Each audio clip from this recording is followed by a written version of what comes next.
ನಮಸ್ಕಾರ, ಶುಭ ಸಂಜೆ. ಸಂಕಲ್ಪ ಸಿದ್ಧಿ ಕಾರ್ಯಕ್ರಮಕ್ಕೆ ತಮ್ಮೆಲ್ಲರಿಗೂ ಆತ್ಮೀಯ ಸ್ವಾಗತ ಹೇಳ್ತಾ ಇರೋದು ನಾನು ಅನುಷಾ. ಮೊದಲನೇ ಬಾರಿ ಚಾನಲ್ ವೀಕ್ಷಿಸ್ತಿದ್ದೀರಾ ಅಂದರೆ ಈಗಲೇ ಚಾನಲ್ನ ಸಬ್ಸ್ಕ್ರೈಬ್ ಮಾಡಿ, ನಮ್ಮ ವಿಡಿಯೋಸ್ನ ಲೈಕ್ ಮಾಡಿ. ಇನ್ನು ಕಾರ್ಯಕ್ರಮದಲ್ಲಿ ನಮ್ಮ ಜೊತೆಲಿದ್ದಾರೆ ಸ್ಪಿರಿಚುವಲ್ ಗುರು ಡಾಕ್ಟರ್ ವಿಷ್ಣುದತ್ತ ಗುರುಜಿಯವರು. ಗುರುಗಳನ್ನ ಕಾರ್ಯಕ್ರಮಕ್ಕೆ ಸ್ವಾಗತಿಸೋಣ. ನಮಸ್ತೆ ಗುರುಗಳೇ, ಕಾರ್ಯಕ್ರಮಕ್ಕೆ ಆತ್ಮೀಯ ಸ್ವಾಗತ. ಸಾಕಷ್ಟು ಕುಟುಂಬಗಳಲ್ಲಿ ಒಂದು ಸಮಸ್ಯೆಗಳಾಗ್ತಾ ಇರುತ್ತೆ. ಎಲ್ಲೋ ಒಂದು ಕಡೆ ಹೆಣ್ಣು ಮಕ್ಕಳು ಈ ನೋವುಗಳನ್ನ ಅನುಭವಿಸ್ತಾ ಇರ್ತಾರೆ. ಗಂಡಂದಿರಿಂದ ಕಿರುಕುಳಗಳನ್ನ ತಳ್ಕೊಳ್ಳೋದಕ್ಕಾಗ್ತಾ ಇರೋದಿಲ್ಲ. ಒಂದು ರೀತಿ ಯಾಕಾದರೂ ಮದುವೆ ಆದ್ವೋ ಅನ್ನೋ ಒಂದು ಹಂತಕ್ಕೆ ಹೊಟ್ಟೋಗಿರ್ತಾರೆ ಅಂತ ಹೇಳ್ಬೋದು. ಹೇಳ್ಕೊಳಕ್ಕಾಗಲ್ಲ, ಇನ್ನು ಕೆಲವರು ಹೇಳ್ಕೊಳ್ಳೇಬೇಕು ಅಂತ ಪರಿಸ್ಥಿತಿಲಿ ಇರ್ತಾರೆ.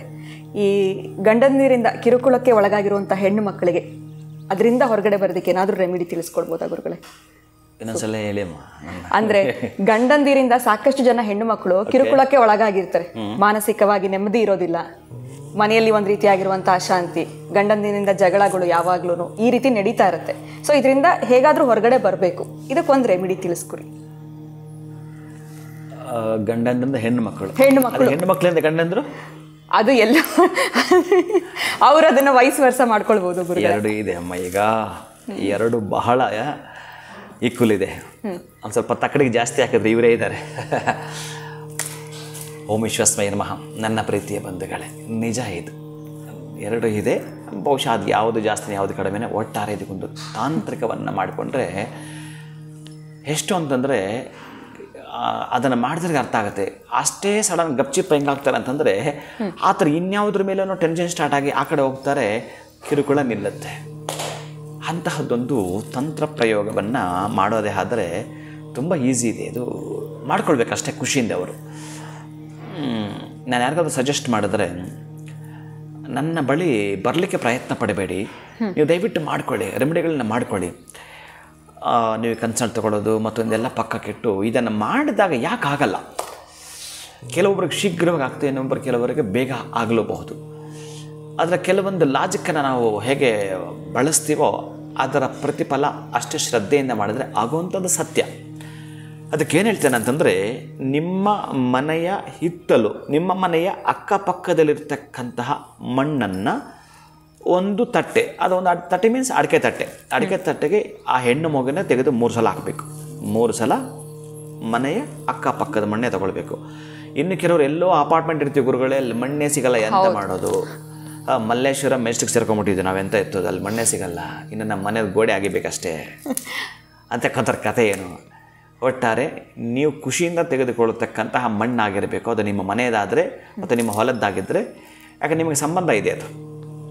ಆ ಮಣ್ಣು ಒಂದು 3 ಹಿಡಿ, ಅಥವಾ ಅದು ಸಿಗಲಿಲ್ಲ ಅಂತಂದರೆ ಉತ್ತಕ್ಕೆ ಪೂಜೆ ಮಾಡಿ ಉತ್ತದ ಮಣ್ಣನ್ನು ತೆಗೋ ಅಂತ ಹೇಳುತ್ತೆ. ಇಲ್ಲಾದರೆ ಹಾಗೆ ತೊಗೊಳ್ಬೋದು.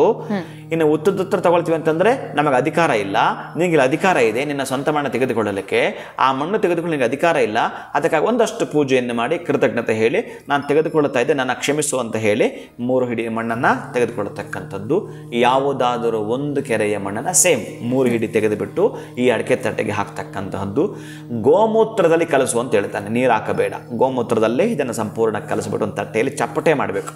ನೀವು ಚಪಾತಿ ರೊಟ್ಟಿ ತರ್ತಿಲ್ಲ ಹಂಗೆ ತಟ್ಟೆಬಿಟ್ಟು ಅವರ ಹೆಸರನ್ನು ನಿಮ್ಮ ರಿಂಗ್ ಫಿಂಗರ್, ಉಂಗುರದ ಬೆರಳಿಂದ ಬರೀತಕ್ಕಂತಹದ್ದು. ಅಥವಾ ನೀವೇನಾದರೂ ಬರಿತೀನಿ ಅಂತಂದರೆ ಬಿದಿರಿನ ಕಡ್ಡಿಯಿಂದ ಬರಿ ಅಂತ ಹೇಳ್ತಾನೆ. ಯಾಕಂದರೆ ಮತ್ತೆ ಅಲ್ಲಿಗೆ ಸೇರಿಸೋದು ಇದೆ, ಅದಕ್ಕಾಗಿ ಬಿದಿರಿನ ಕಡ್ಡಿಯಿಂದ ಅವರ ಹೆಸರನ್ನು ಬರೆಯೋದು.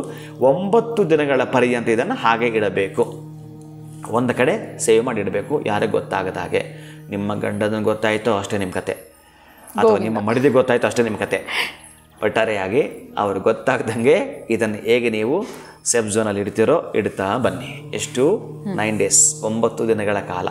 9ನೇ ದಿನ ಅಥವಾ 10ನೇ ದಿನ ನೀವೇನು ಮಾಡ್ತೀರಿ ಅಂತಂದರೆ ನವಧಾನ್ಯಗಳನ್ನು ಸಂಪೂರ್ಣವಾಗಿ ಎಷ್ಟೊಂದು 100 ಗ್ರಾಮ್ ಅಥವಾ ಒಂದು 200 ಗ್ರಾಮ್ ಪ್ಯಾಕೆಟ್ ಬರುತ್ತಲ್ಲ, ಅದನ್ನು ಓಪನ್ ಮಾಡಿ ಎಲ್ಲ ಮಿಕ್ಸ್ ಮಾಡಿಬಿಡ್ಬೇಕು. ಮಿಕ್ಸ್ ಮಾಡಿ ಹೇಗಿದ್ರೆ ಇದು ಒಣಗಿರುತ್ತೆ, 9 ದಿನ ಆಗಿರುತ್ತಲ್ಲ, ಅದ್ರ ಮೇಲೆ ಹಾಕಬೇಕು.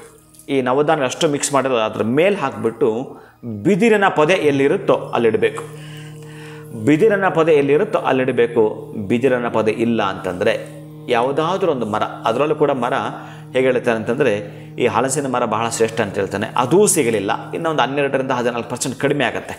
ಅದಕ್ಕೆ ಏನು ಮಾಡಬೇಕು ಅಂತಂದರೆ, ನೀವು ನಿಮಗೆ ಸಂಬಂಧಪಟ್ಟ ಯಾವುದಾದ್ರೂ ಹತ್ತಿರದ ಮರದಲ್ಲಿ ಇಟ್ಟು ಬರ್ತೀರಿ. ಒಟ್ಟಾರೆ ಮರ ಅಂದ ಕೂಡಲೇ ಅಲ್ಲಿ ಯಾವುದೋ ಒಂದು ಪ್ರಾಣಿ ಪಕ್ಷಿ ಓಡಾಟ ಮಾಡುತ್ತೆ. ಆ ಪ್ರಾಣಿ ಕುಟ್ಟಿ ತಿಂತಾ ಬರುತ್ತೆ. ಯಾವಾಗ ಅದನ್ನು ಮತ್ತೆ ಮೇಲಿರ್ತಕ್ಕಂಥೆಲ್ಲ ತಿಂತಾ ಬರುತ್ತೆ. ಇನ್ನು ಹೆಸರಿಗೆ ಸಂಬಂಧಪಟ್ಟ ಅಂದ್ಕೊಂಡಿರ್ತಾವಲ್ಲ ಕೆಲವೆಲ್ಲ ಅಲ್ಲಿ ಕುಟ್ತಾ ಬರ್ತವೆ, ತಿಂತಾ ಬರ್ತೇವೆ.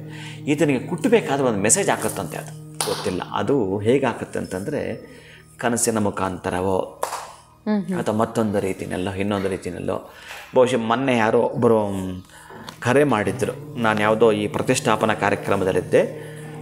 ಅವರು ಬಹುಶಃ ಕಾಲ್ ಅಪಾಯಿಂಟೇನೋ ತೊಗೊಂಡಿದ್ದರು, ಕಾನ್ಫರೆನ್ಸ್ ಕಾಲ್ ಹಾಕಿದ್ರು. ನಾನು ಮಾತಾಡ್ತಿದ್ದೆ. ಅವರೇನು ಹೊರದೇಶದಲ್ಲಿದ್ದಾರೆ, ಅವ್ರ ಹೆಸರು ಎಂತೂ ಮರ್ತಿದ್ದೀನಿ. ಬಹುಶಃ ಅವ್ರು ನೋಡಿದ್ರೆ ಗೊತ್ತಾಗುತ್ತೆ ಅವ್ರಿಗೆ. ನಾನು ಕನಸಲ್ಲಿ ಹೋಗಿದ್ದೀನಿ ಅವರ ಮನೆಯಲ್ಲಿ ಕೂಡ. ನಾನು ಯಾರಿಗಾದರೂ ಕನಸಲ್ಲಿ ಬರ್ತೀನಿ ಅಂತಂದರೆ ಅದು ಬರೆದಿಟ್ಕೋಬೇಕು. ನೀವು ಆ ಸಮಸ್ಯೆಯಿಂದ ಹೊರಗೆ ಬರ್ತೀನಿ ಅಂತಲೇ ಅರ್ಥ. ಅವ್ರಿಗೆ ಹಣಕಾಸಿನ ತೊಂದರೆ ಇತ್ತು. ಬಹುಶಃ ಅವರಿಗೆ ಯಾವುದೋ ಒಂದು ನಾನು ಈ ಲಾಟ್ರಿ ಟಿಕೆಟ್ ತಗೊಳ್ಳೋದೆಲ್ಲ ಸಜೆಸ್ಟ್ ಮಾಡಿದ್ದೆ. ಅದನ್ನೆಲ್ಲ ಕೂಡ ಮಾಡ್ತಾ ಬಂದರು.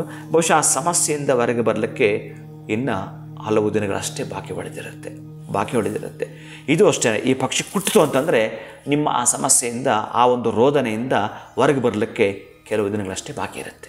ನೆನಪಿಟ್ಕೊಂಡು ಇದನ್ನಷ್ಟೇ ನೀವು ಮಾಡಿ ಖುಷಿಯಿಂದ ಆ ಪೇನಿಂದ ಹೊರಗೆ ಬರ್ತೀರಿ. ಆತನಿಗೆ ಅರ್ಥ ಆಗುತ್ತಂತಾರೆ, ನಾನು ಯಾಕೆ ಈ ಹೆಣ್ಣುಮಗಳು ಗೋಳೈಕೊಳ್ತೀನೋ, ನನಗೆ ಯಾಕೆ ಈ ತರಹದ ತಾಪತ್ರಯ, ಆಕೆ ಕೂಡ ನನ್ನ ಹಾಗೆ ನಾನು ಯಾಕೆ ಆಕೆನ ಬಡಿಯೋದು ಮಾಡಬೇಕು, ಆಕೆಗೆ ಯಾಕೆ ಹಿಂಸೆ ಮಾಡಬೇಕು ಅನ್ನೋದನ್ನು ಯಾವಾಗ ಅದು ಕುಟ್ಟುತ್ತೋ ಅವನಿಗೊಂದು ಬುದ್ಧಿ ಕಲಿಸುತ್ತೋ ಅವನಿಗೆ ತೊಂದರೆ ಮಾಡಲ್ಲ. ಅಲ್ಲಿ ತನಕ ಅವನಿಗೆ ಗೊತ್ತೇ ಆಗಲ್ಲ. ಇನ್ನು ಕೆಲವರು ನನಗೇನಾಗಿತ್ತೋ ಏನೋ ಗೊತ್ತಿಲ್ಲ, ನಮ್ಮ ಯಜಮಾನರು ಕೆನ್ನೆಗೆ ಹಾಕಿದ್ರೆ ನನಗೆ ಬುದ್ಧಿ ಬಂತು, ನನ್ನ ಹತ್ರ ಕೆಲವರು ಹೇಳಿದ್ದಾರೆ. ಅಲ್ಲಿ ತನಕ ನಾನು ತಪ್ಪು ಮಾಡ್ತಾ ಇದ್ದೆ, ಹಣ ತೊಗೊಂಡು ಯಾರೋ ಕೊಟ್ಬಿಡ್ತಾ ಇವೆಲ್ಲ ಇದ್ದಾವೆ.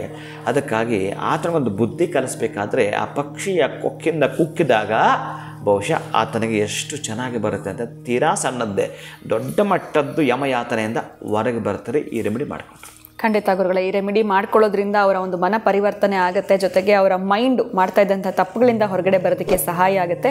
ಆ್ಯಂಡ್ ಫ್ಯಾಮಿಲಿನಲ್ಲಿ ಅಂಡರ್ಸ್ಟ್ಯಾಂಡಿಂಗ್ ಕೂಡ ಬರುತ್ತೆ ಅಂತ ಹೇಳ್ಬೋದು. ಧನ್ಯವಾದಗಳು ತಮಗೆ. ನಮಸ್ಕಾರ. ಹರೇ ಶ್ರೀನಿವಾಸ. ಸೊ ನಿಮಗೂ ಕೂಡ ಇದೇ ರೀತಿಯಾಗಿರುವಂಥ ಸಮಸ್ಯೆ ಆಗ್ತಿತ್ತು ಅಂತಂದರೆ ಗುರುಗಳು ತಿಳಿಸ್ಕೊಟ್ಟಿರುವಂಥ ಈ ಸಿಂಪಲ್ ಆಗಿರುವಂಥ ರೆಮಿಡಿಯನ್ನು ಫಾಲೋ ಮಾಡಿ ಅಂತ ಹೇಳ್ತಾ ವಿಡಿಯೋನ ಮುಗಿಸುವಂತಹ ಸಮಯ ಆಗಿದೆ. ನಮಸ್ಕಾರ.